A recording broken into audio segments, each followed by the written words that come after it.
Ahora vamos a escuchar al doctor César Bazán. Ahora, ya es candidato a la presidencia de la República con su propio partido. Vamos con esto. Estamos con el doctor César Bazán Naveda. Para nuestros televidentes de Hora de TV, Cable Láser, Canal 19. Tus saludos, doctor. Un saludo para todos los que están escuchando y viendo este programa y para usted también. Doctor, sobre la coyuntura actual de la emergencia sanitaria en nuestro país. Bueno, las cosas son difíciles porque este virus nos ha tomado de imprevisto no solamente a los peruanos, sino a todo el mundo. Y no hemos sabido cómo enfrentarlo. Hemos vivido una larga cuarentena y no se ha podido superar el contagio porque no hay cura, no hay vacuna y la vacuna ojalá se encuentre dentro de poco como han anunciado en otros países. Pero aquí en el Perú tenemos grandes desastres, momentos difíciles por los cuales estamos pasando y el Estado debería hacer valer leyes que están vigentes desde hace años atrás. Por ejemplo, la ley de movilización social, que es el apoyo que todos debemos dar en momentos de desastre, que está vigente desde el año 2004, y de otro lado, la ley de desastres, que está vigente desde el año 2014, si mal no recuerdo. Por ejemplo, ¿recuerdan ustedes que el oxígeno ha sido un factor fundamental por su ausencia para causar muertes y que el encarecimiento ha generado que otras personas mueran también? ¿Cómo es posible que un balón de oxígeno que vale 15 soles el metro cúbico en los productores llegue a costar 2.000, 3.000 o 4.000 soles en la calle cuando lo quieren vender y alguien necesita salvar a su pariente y tiene que endeudarse o vender lo que sea para comprar un balón de gas, un metro cúbico de oxígeno? En estos casos, la ley prevé que el Estado, al ver que lo que pasa es que la distribución se hace mal y se encarece el producto, comprar toda esta provisión de oxígeno y distribuirla en el fondo a los lugares que correspondan y el valor que corresponde. Está en la ley. Todos aquellos que participamos y tenemos alguna forma de poder ayudar, debemos hacerlo. El ejemplo también es en otro caso. Por ejemplo, si los bomberos en el momento que tienen que apagar un incendio, se ha incendiado todo un edificio y tienen que apagarlo desde el edificio vecino, los propietarios de esos departamentos no pueden decir: ustedes no ingresan. Desastre, señor, usted tiene que ayudarnos, permitir el ingreso y vamos a apagar el fuego en la otra casa.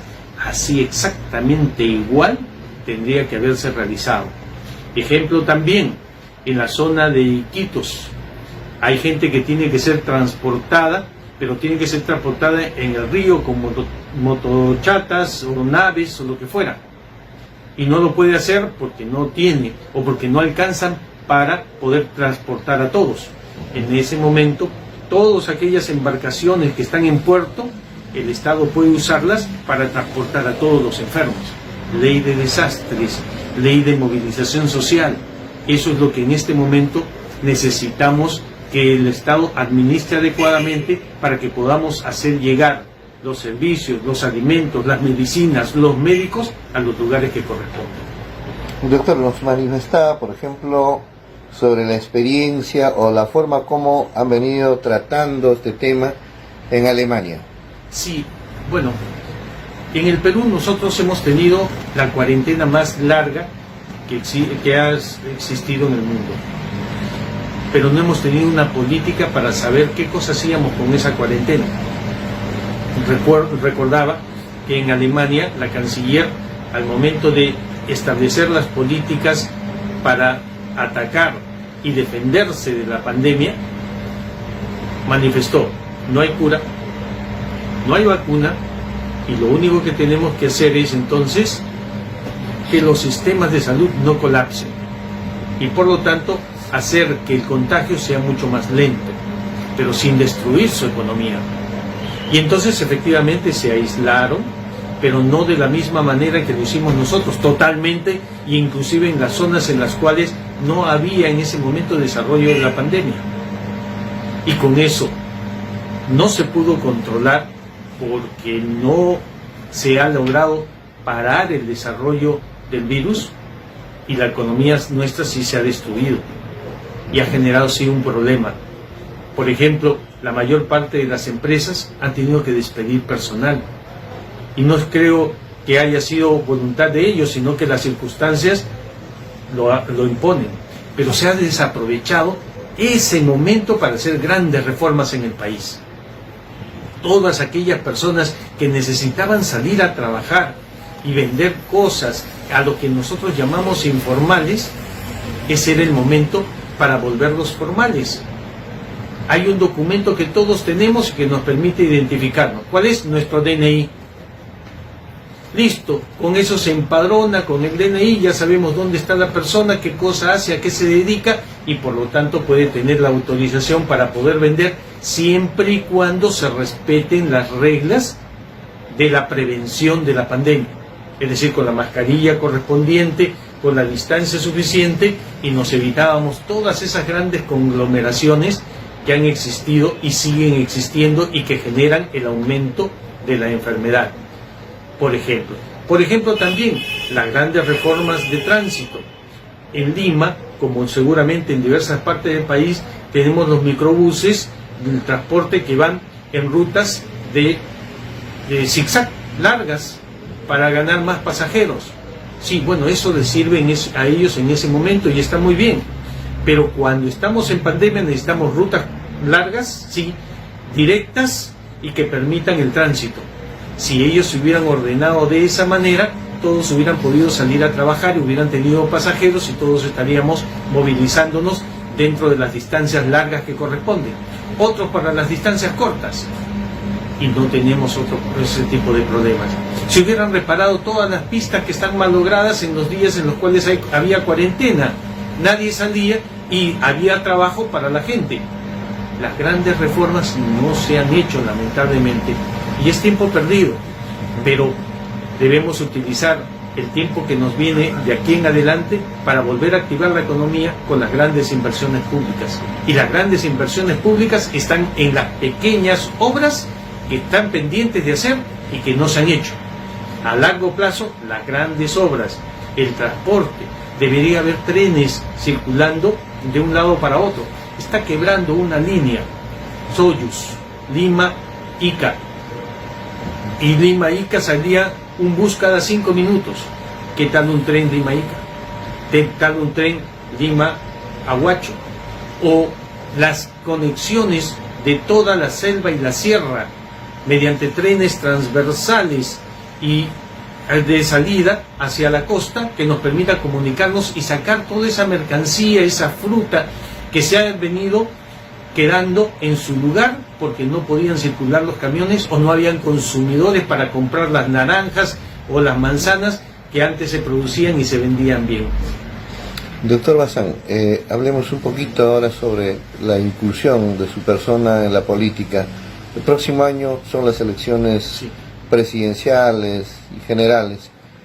¿Usted participará con algún movimiento político en la coyuntura política de nuestro país? Sí, estamos creando un partido político que se llama Perú Construye, por una razón muy simple. Nosotros los peruanos, desde hace muchos años, votamos, elegimos un presidente, elegimos un Congreso de la República, y después nos damos cuenta que esos que hemos elegido no están cumpliendo con las expectativas que el pueblo depositó en ellos.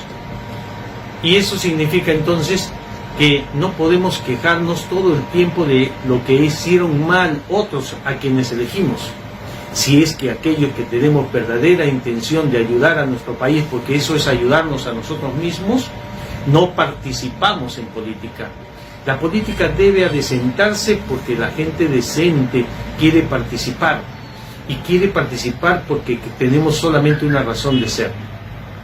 La vida no la tenemos comprada, en algún momento nos vamos a ir. ¿Y quiénes son la esperanza del Perú? Los jóvenes. Esos muchachos que ahora están desinteresados en la política porque ven malos ejemplos. Si nosotros queremos cumplir nuestro papel, debemos ahora darles un buen ejemplo y enseñarles que en política, si hay buenas personas, habrá buenos resultados. Y que ellos son la esperanza para que ellos sean las buenas personas que cambien a nuestro país. Nuestro papel es enseñar a los jóvenes que la salida de nuestro país es posible, con la ayuda y participación de ellos, porque ellos son aquellos que harán el nuevo país. Eso quiere decir que educación y más educación sería uno de los ejes de su gobierno en caso de que se accediera a su partido al gobierno central. Sin educación no hay identidad cultural. Y nuestro país no tiene identidad cultural todavía lo suficientemente desarrollada porque el Estado ha abandonado su papel. Ha abandonado su papel en educación, ha abandonado su papel en salud, ha abandonado su papel como promotor de trabajo, promotor de inversión. Y eso hay que regresarlo a su sitio.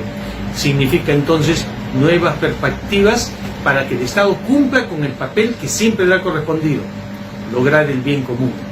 Y el bien común se basa aprendiendo que todos debemos vivir juntos con valores, con el propósito de lograr la riqueza y la felicidad. Sí, la riqueza es entendida de manera distinta por todos.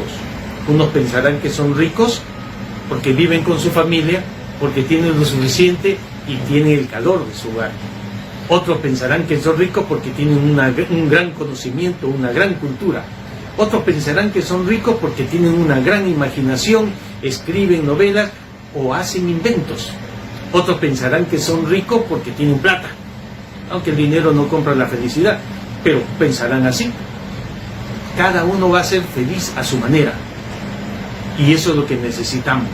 Generar la riqueza, la generación de riqueza suficiente en la manera que cada uno lo entiende para que todos seamos felices y podamos vivir en paz y con aquellas cosas que cada uno necesita. Lo suficiente, lo necesario para vivir y no para ser esclavos. En esta cuarentena, al pueblo peruano prácticamente le volvieron a la realidad, el hambre. El hambre nos ha vuelto a la realidad a los peruanos y a todo el mundo, porque eso ha generado problemas en todos los países.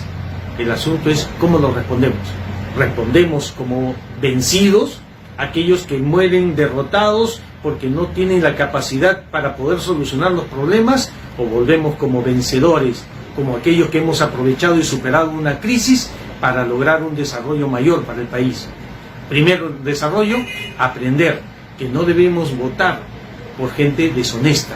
No importa cuánto nos digan que van a hacer, no importa las promesas que nos hagan de que han cambiado y que ahora son distintos y que tienen experiencia para volver a hacer las cosas bien en lugar de mal como lo hicieron antes, porque aquella gallina que come huevo, aunque le quemen en el pico, siempre volverán a hacer lo mismo. Entonces aprendamos que la elección de un buen gobierno es una elección en la que participamos todos, y la acción para salir es una acción que ahora le corresponderá a aquellos que nos heredarán nuestro país, que es la juventud. Perú Construye es un nuevo partido político. ¿En qué etapa se encuentra en este momento? Estamos en la etapa de formación. Pedimos autorización ya al Jurado Nacional de Elecciones para constituirnos como partido. Nos autorizaron, pero inmediatamente vino la pandemia y se paró todo el movimiento de inscripción. Ahora lo estamos relanzando, volvemos a la etapa de la inscripción y esperamos que en 30 días consigamos los elementos necesarios, la cantidad de militantes y de bases para podernos inscribir definitivamente y participar en las elecciones de 2021. Su mensaje para nuestros televidentes. En el Perú todo está por construir. En el Perú todo está por hacer. La esperanza es hacerlo bien, con gente nueva, con gente honesta, con gente que sepa transmitir la posta a aquellos que son nuestra esperanza, que son los jóvenes. En eso estamos nosotros. Por eso decimos que el Perú construye.